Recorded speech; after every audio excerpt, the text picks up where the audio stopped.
Assalamualaikum warahmatullahi wabarakatuh. Mahasiswa Universitas Teknokrat Indonesia yang saya banggakan, bertemu lagi dengan saya Niki Dwi Puspaning Tias dalam mata kuliah Manajemen Pendidikan. Baiklah, pada pertemuan kali ini kita akan membahas tentang definisi manajemen pendidikan. Kita kutip beberapa pendapat ahli. Pertama, dari Parker dalam Stoner dan Freeman, mengatakan bahwa manajemen adalah seni melaksanakan pekerjaan melalui orang lain.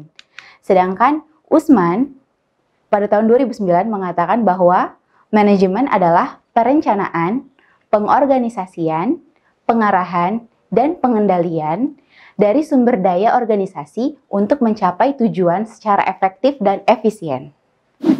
Nah, sekarang apakah pengertian dari pendidikan? Menurut Undang-Undang Sisdiknas, pendidikan adalah usaha yang sadar dan terencana untuk mewujudkan suasana belajar dan proses pembelajaran agar peserta didik secara aktif mengembangkan potensi dirinya untuk memiliki kekuatan spiritual keagamaan, pengendalian diri, kepribadian, kecerdasan, akhlak mulia, serta keterampilan yang diperlukan dirinya, masyarakat, bangsa, dan negara. Nah, setelah kita membahas definisi dari manajemen, definisi dari pendidikan, maka kita simpulkan bahwa definisi dari manajemen pendidikan adalah apa? Menurut Usman, manajemen pendidikan adalah seni dan ilmu mengelola sumber daya pendidikan untuk mencapai tujuan pendidikan secara efektif dan efisien. Nah, sekarang kita akan membahas tentang ciri khas manajemen pendidikan. Kita lihat dari tujuannya. Tujuannya harus bermuara pada tujuan pendidikan.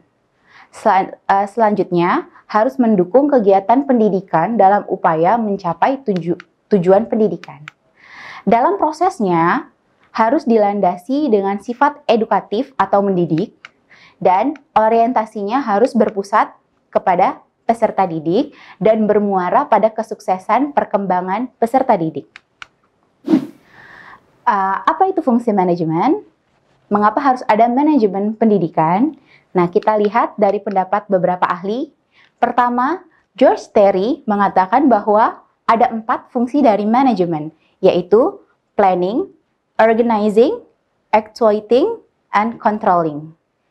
Nah, selanjutnya dari pendapat ahli yang kedua, mengatakan bahwa fungsi dari manajemen pendidikan itu ada 7, yaitu planning, organizing, staffing, directing, coordinating, reporting, dan budgeting. Selanjutnya, menurut Hersey dan Blanchard, manajemen memiliki fungsi planning, organizing, motivating, dan controlling. Kurang lebih mereka memiliki persamaan pendapat bahwa fungsi dari manajemen pendidikan itu adalah untuk merencanakan, mengorganisasi, dan juga mengontrol agar tercapainya suatu tujuan yang diinginkan. Oke, selanjutnya tujuan pendidikan akan mudah diraih apabila diterapkan manajemen pendidikan yang baik. Sehingga perlu dilaksanakan fungsi manajemen dengan mengikuti langkah-langkah sebagai berikut. Jadi ada beberapa langkah-langkah manajemen pendidikan. Yang pertama adalah menempatkan personalia pendidikan sesuai dengan keahliannya. Kalau dalam kompetensi yang harus dimiliki oleh seorang guru, salah satunya adalah kompetensi profesional. Artinya, seorang guru harus menguasai materi yang akan diajarkan. Jadi, sebaiknya apabila guru matematika memiliki background pendidikan matematika, guru bahasa Inggris memiliki background pendidikan bahasa Inggris. Nah, artinya dia memiliki kualifikasi pendidikan sesuai dengan mata pelajaran yang akan diampunya. Selanjutnya, mempersiapkan biaya pendidikan yang memadai. Tentunya nanti lebih lanjut kita akan mempelajari tentang manajemen pembiayaan pendidikan. Selanjutnya, menerapkan metode pendidikan yang tepat. Nah, perhatikan bahwa metode pendidikan harus sesuai dengan subjeknya, harus sesuai dengan peserta didiknya. Jadi, apabila metode yang metode yang disampaikan untuk anak SD tidak boleh sama dengan SMP ataupun SMA ataupun di perguruan tinggi, sesuai dengan satuan pendidikan yang ada. Selanjutnya, menyediakan alat-alat pendidikan yang memadai. Tentunya ini ada hubungannya dengan poin berikutnya, yaitu mempersiapkan sarana dan prasarana yang efektif.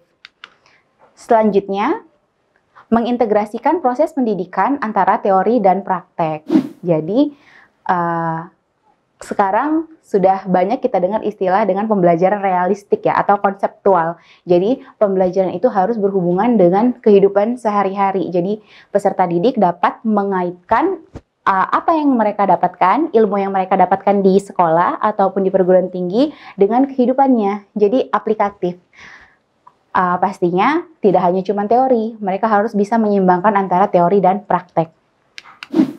Setelah itu, menerapkan desain pembelajaran yang sesuai dengan lingkungan objek pendidikan. Selanjutnya, sistem kontrol yang melekat terhadap tugas dan fungsi kelembagaan secara internal maupun eksternal. Dan yang terakhir adalah mempersiapkan daya serap pasar yang baik bagi lulusan lembaga pendidikan. Nah, tentunya kita akan membahas adanya input, adanya output. Oke, selanjutnya kita akan membahas proses pendidikan sebagai suatu sistem, di mana tadi sekilas saya sudah membicarakan tentang input dan output. Sebagai contohnya adalah suatu lembaga pendidikan menerima siswa baru atau mahasiswa baru, itu disebut dengan input. Selanjutnya, pastinya akan terjadi proses pembelajaran di suatu lembaga tersebut. Nah, ada dua faktor yang mempengaruhi proses ini. Ada yang namanya instrumental input, ada yang namanya environmental input. Nah, sekarang kita lihat instrumental inputnya terdiri dari ada kurikulum, guru, sarana prasarana, biaya, dan manajemen pendidikan. Nah, kalau dari pengaruh lingkungannya itu ada geografi, demografi, pemerintahan, politik, ekonomi, sosial, budaya, hukum, dan lain-lain. Nah, sehingga input tadi akan mengalami suatu proses di lembaga kependidikan. Selanjutnya, setelah proses itu berlangsung, maka akan keluarlah output, menjadi lulusan dari lembaga pendidikan tersebut. Nah, output nantilah setelah bekerja atau terjun ke masyarakat itu menjadi outcome. Nah, jadi proses pendidikan di suatu sistem itu harus memperhatikan di mana dari sebuah input diproses menjadi output dan outcome yang baik. Seperti itu. Ya, ini adalah pengenalan pertama kita tentang manajemen pendidikan. Materi selanjutnya akan kita bahas di pertemuan berikutnya. Sekian pertemuan kita hari ini. Terima kasih banyak semuanya. Saya akhiri. Assalamualaikum warahmatullahi wabarakatuh.